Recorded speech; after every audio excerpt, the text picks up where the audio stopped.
চাবাহার বন্দর কেবল ভারতের বাণিজ্যিক স্বার্থ নয়, বরং আফগানিস্তানের মানবিক সহায়তা দিয়ে এই অঞ্চলের স্থিতিশীলতা বজায় রাখাই তাদের উদ্দেশ্য। চাবাহার বন্দরটি মূলত আফগানিস্তান ও মধ্য এশিয়ায় পৌঁছানোর একমাত্র বিকল্প পশ্চিমা করিডোর। এই করিডোরের মাধ্যমে পণ্য পরিবহন করে সুয়েজ খালের তুলনায় অন্তত 15 দিন আগে সম্পন্ন করা সম্ভব। তাই ভারতের কাছে এটি বিশেষ গুরুত্ব পাচ্ছে। ভারতের পররাষ্ট্র মন্ত্রণালয় বলছে, চাবাহার বন্দর তাদের ভূরাজনৈতিক ও অর্থনৈতিক স্বার্থে অপরিহার্য।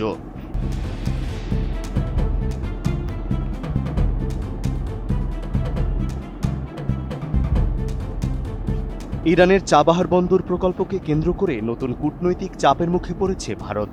ইরানের সঙ্গে বাণিজ্যিক সম্পর্কে জড়িত দেশগুলোর ওপর 25% শুল্ক আরোপ করেছে ট্রাম্প প্রশাসন, যা দীর্ঘদিনের এই প্রকল্প হুমকির মুখে পড়েছে মোদী সরকারের। 17 জানুয়ারি এক প্রতিবেদনে এমন তথ্য জানিয়েছে ভারতীয় সংবাদ মাধ্যম এনডিটিভি। ভারতের পররাষ্ট্র মন্ত্রণালয় বলছে, চাবাহার বন্দর তাদের ভূরাজনৈতিক ও অর্থনৈতিক স্বার্থে অপরিহার্য এবং এই প্রকল্প থেকে কোনোভাবেই সরে আসার সুযোগ নেই। মন্ত্রণালয়টির মুখপাত্র রণধীর জয়সওয়াল বলেছেন, বন্দরে উন্নয়ন কাজ অব্যাহত রাখতে তারা নিয়মিত মার্কিন প্রশাসনের সঙ্গে যোগাযোগ রাখছে।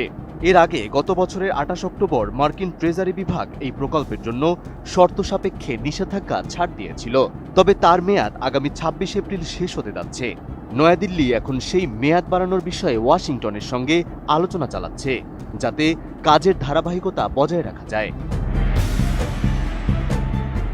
চাবাহার বন্দরটি মূলত আফগানিস্তান ও মধ্য এশিয়ায় পৌঁছানোর একমাত্র বিকল্প পশ্চিমা করিডোর। এই করিডোরের মাধ্যমে পণ্য পরিবহন করে সুয়েজ খালের তুলনায় অন্তত 15 দিন আগে সম্পন্ন করা সম্ভব। তাই ভারতের কাছে এটি বিশেষ গুরুত্ব পাচ্ছে। এই প্রকল্পটি শুরু হয় 2024 সালে, যা ভারত ও ইরানের মধ্যে স্বাক্ষরিত 10 বছরের চুক্তির মধ্য দিয়ে যাত্রা শুরু করেছিল। ভারত এই বন্দরে $370 মিলিয়ন বিনিয়োগ করবে বলে প্রতিশ্রুতি দিয়েছে। এর মধ্যে $120 মিলিয়ন স্থানান্তর ইতিমধ্যেই শুরু হয়েছে। বিনিয়োগ নিশ্চিতকরণের মাধ্যমে নয়াদিল্লি বন্দরটি নিজেদের নিয়ন্ত্রণে রাখার চেষ্টা করছে। তাই মার্কিন নিষেধাজ্ঞা এড়াতে ভারত এবার ভিন্ন কৌশলের পথে হাঁটছে। তারা সরাসরি সরকারি সংশ্লিষ্টতা কমিয়ে এটিকে স্বতন্ত্র প্রকল্পে রূপ দেওয়ার চেষ্টা করছে, যাতে ভারত সরকারের উপর সরাসরি কোনো দায় না আসে। এছাড়াও দিল্লি এখন ওয়াশিংটনকে এটি বোঝানোর চেষ্টা করছে যে, চাবাহার বন্দর কেবল ভারতের বাণিজ্যিক স্বার্থ নয়, বরং আফগানিস্তানের মানবিক সহায়তা দিয়ে এই অঞ্চলের স্থিতিশীলতা বজায় রাখাই তাদের উদ্দেশ্য। 2030 সালের মধ্যে $10 ট্রিলিয়ন অর্থনীতি অর্জনের লক্ষ্য অর্জনে ভারত এই বন্দর ও বাণিজ্য পথ রক্ষায় মরিয়া।